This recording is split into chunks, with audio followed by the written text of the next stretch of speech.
Welcome back, Vol fans. We're going to talk about Mississippi State today, give you a little preview, let you know what to expect from the Bulldogs. Will Tennessee roll? Will it be close?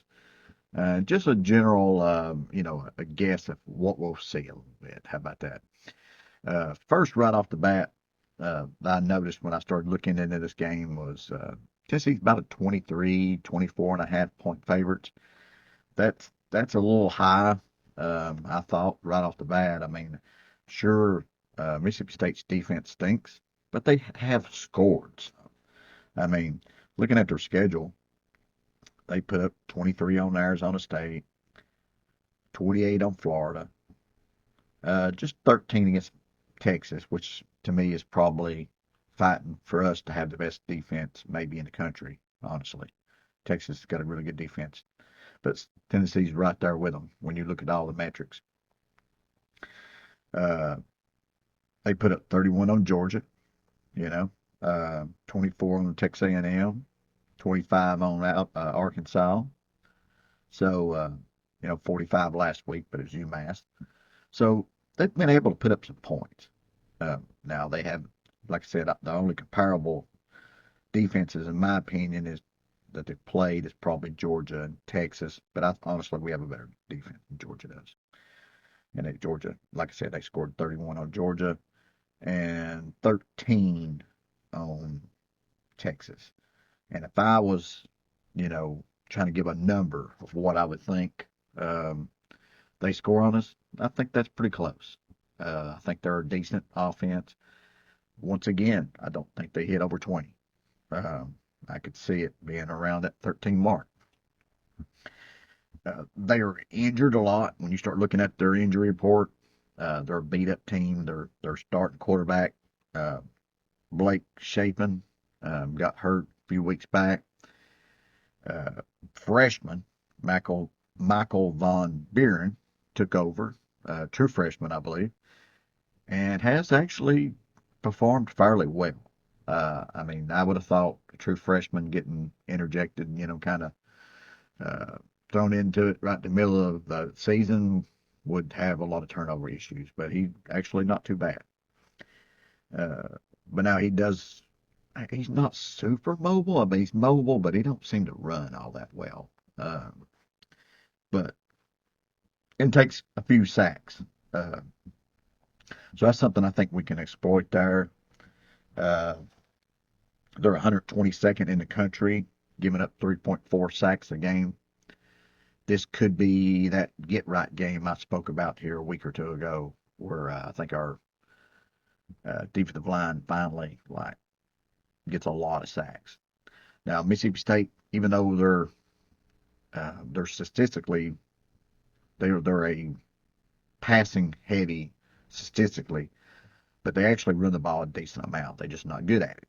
Uh, they're at 3.7 in the country. That's 97th. That's not very good. That's pretty bad. But the stat that jumps out to me when I like to go through all the stats. There's certain ones I like to look at more than others. But there's one that stuck out to me. Mississippi State is dead last, 134th in the country at giving up 74% completion percentage. 74. Now, how bad is that? They're dead last, but sometimes that don't even tell the true story.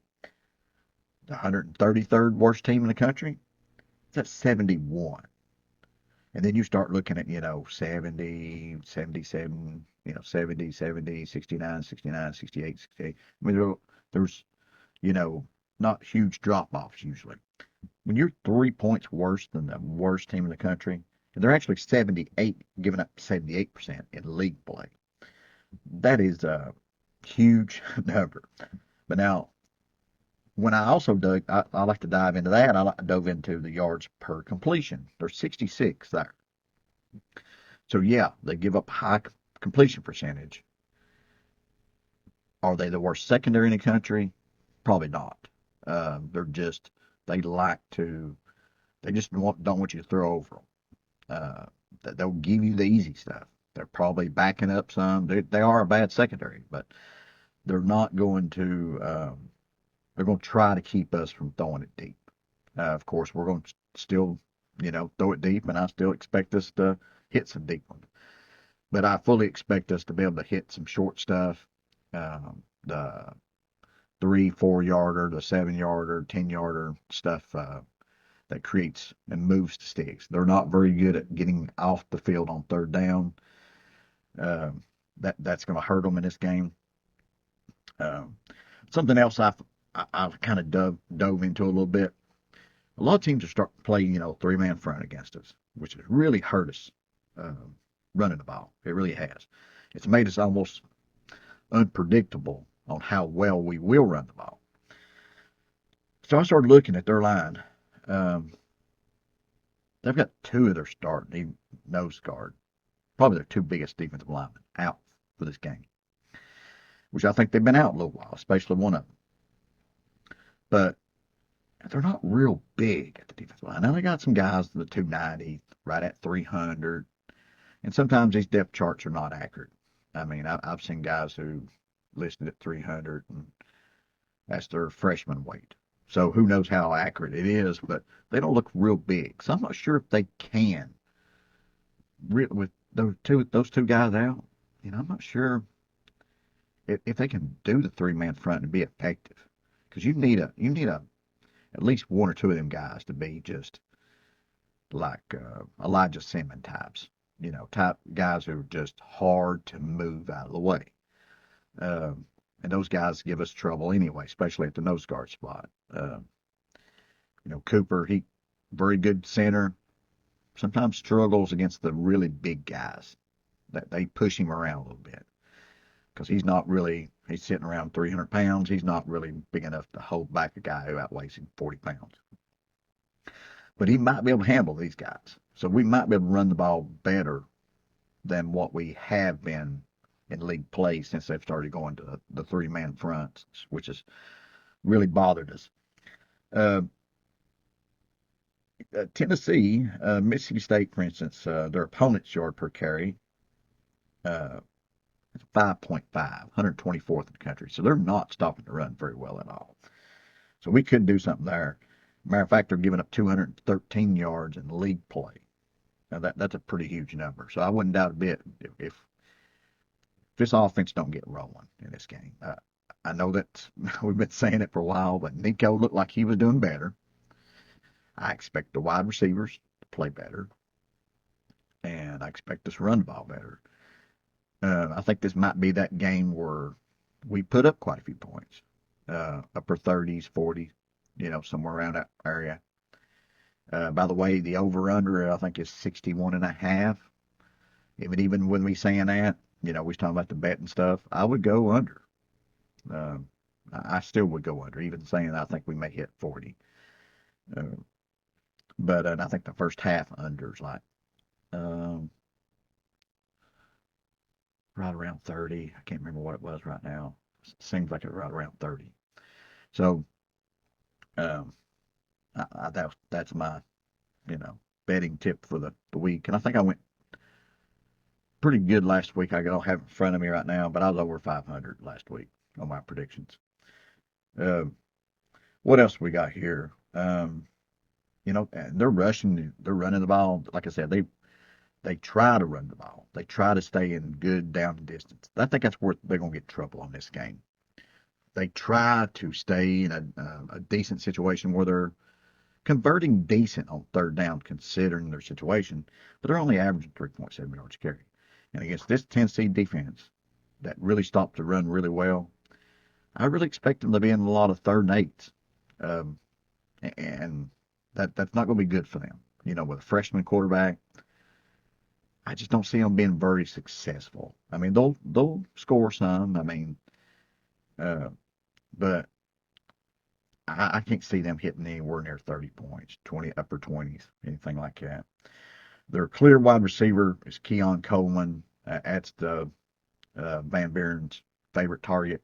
Now they do get a lift this week when looks like Mario Craver is back, and he's a guy who was their clear number 2 uh, before he got a little banged up. and a guy with a lot of upside. So I think they would like him. Let's go ahead and let's give a prediction here. 35-13. Let's go with that. I say we start off slow again as usual and pick it up uh, somewhere around 35-13. I think that's a pretty good one. Um, could score a little bit more than that, but I think that's pretty close. I think we could get up around 40. Uh, one other thing, non-UT football related, I guess you might say, but Bob Kesselring is retiring after the basketball season. Uh, he'd been doing it a while since the great John Ward left. No hard feelings against Bob. I just never have thought he'd done a very good job. Uh, I always screwed up a lot of names like I would, but I'm not running for that job. Uh, I never thought he was really super excited. So hopefully, whoever we get uh, will do a better job than him. Somebody like maybe one name that got thrown out later this evening is Mississippi State's uh, play guy. I think his name's Neil Price. He's from Morristown, Tennessee, and I think he has said in the past that he would love to do that job in Tennessee. But who knows where they go with that? Um, who knows at this point? There'll be a lot of speculation there. But I do hope they get somebody who is more exciting, uh, who just when Tennessee scores, it's not like Tennessee scored. So we'll see what happens there. It'd be interesting, little news topic there going forward. But guys, look for Tennessee to win, and then we can hopefully get that W, and then go on to play Georgia the week after. Then things get interesting. So remember, guys, go Vols, go Big Orange, like, subscribe, hit that comment, throw us a comment, let us know what you think, and hit that notification bell. And thank you for listening, and go Vols.